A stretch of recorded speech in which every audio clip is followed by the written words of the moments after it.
This unit will help you understand elements, compounds and mixtures and their differences. And the last section will look at the separation techniques you need to know for your test. So we'll start with elements.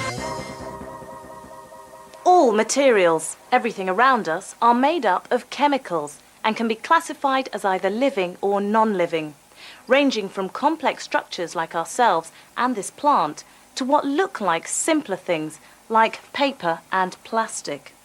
Everything is made up of chemicals, and for your test you need to know about different types of chemicals and some of their properties.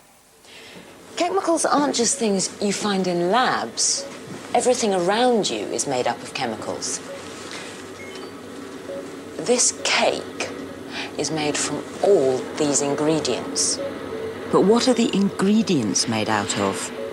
They're all made out of chemicals called elements. Elements are the building blocks of everything around us. This lot certainly don't look very tasty. In fact, some of these elements are toxic and dangerous. So, what's special about elements? They're pure substances that cannot be split up into simpler substances. All elements are made up of tiny particles called atoms, and each element is only made up of one type of atom. Elements can be represented by a symbol, and you've probably heard of some of the most common ones.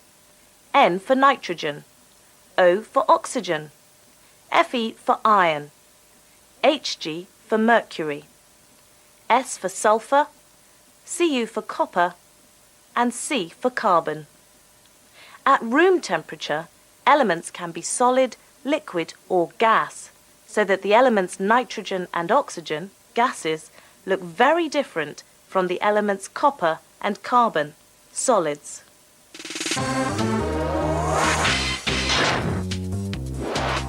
So you need to know that elements are pure substances and are only ever made up of one type of particle, called atoms.